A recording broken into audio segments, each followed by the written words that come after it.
All right, let's jump right into this.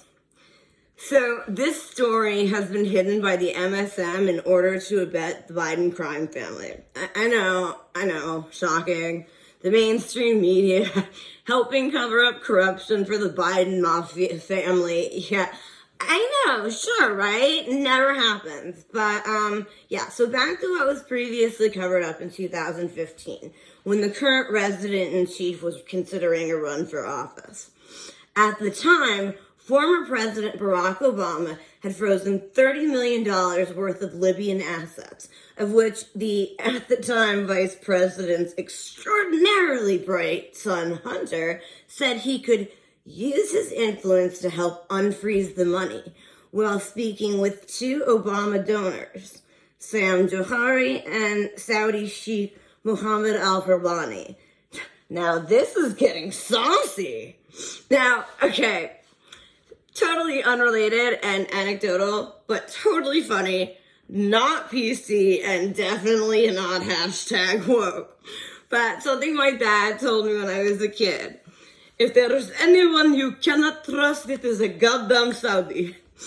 Like, I had no idea, right? So, he's from Jordan, right? So I literally Googled, why can't you trust a Saudi Arabian?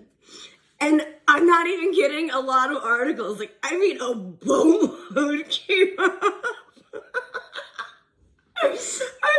When I see my dad was right about everything, damn, he, Miss Cleo'd this stuff. Anyway, so, a story came up in 2019 in Oregon. 5 men, Saudi Arabian men, were wanted for rape, murder, and hit and run. And, ironically, they were whisked away by Saudi Arabian diplomats, demonstrating that the U.S. definitely can't trust the Saudi government's intentions, notwithstanding Abdul Rahman Samir Nohra killed Fallon Smart and was again plucked away to Saudi by some diplomats on a private jet. Not sketchy whatsoever. No, not by a long shot.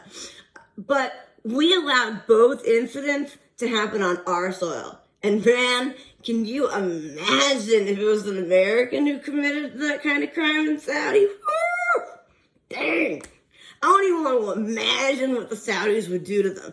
And I can promise you, they'd be kept under lock and key, and there'd be no whisking away by U.S. diplomats. Not that that would happen, even if it was something our government would do. However, last week, 2 unrelated emails regarding this whole Libyan affair from 2015 were released. One on January 28, 2015, from Sam Johari, stating, Hunter sought millions from Libya video, stating, per conversation, I met with number 2 son.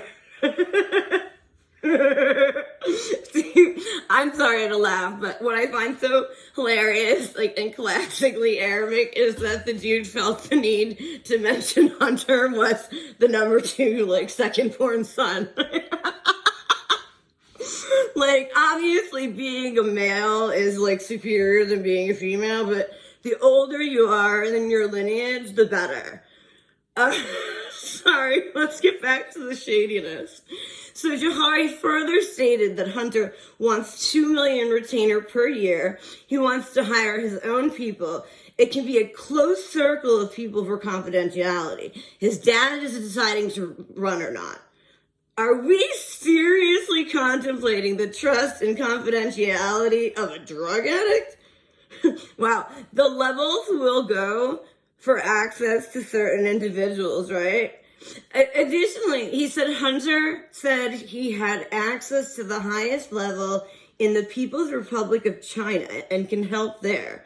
Of course he can help there. It's freaking China, and he's a goddamn Biden. They're synonymous with each other. Greenwald, an investigative journalist who helped break this story, confirms the emails are in fact authentic and from a hard drive given to former Mayor Rudy Giuliani. Furthermore, a documentary made relying on Schweitzer's 2019 book secret empires, how the American political class hides corruption and enriches family and friends. Excuse me. Discusses how deep the Biden-China rabbit hole goes. Schweitzer stated, "What we do know is the Bidens have cultivated very close relationships with members of the Chinese elite, and some of those relationships would be very hard to defend." We know the Biden family has a series of lucrative deals with the Chinese government. We know that these deals came despite a lack of experience by the Bidens in the area they cover. That never happens, right? We know that they happened while Joe Biden was steering policy towards China. We also know that these deals didn't just make the Bidens money, they had dangerous consequences for our national security. We know that Hunter Biden's firm, backed by the Chinese government, invested in a company that was actively stealing nuclear secrets from the United States. We know that China has been consistent in its efforts to acquire U.S. technology, and that their spies have been caught trying to steal our nuclear technology. We know that Hunter Biden's firm bought a company that provides dual-use technologies for the Chinese military. We know that global powers have tried to stop China from monopolizing the world's mineral resources.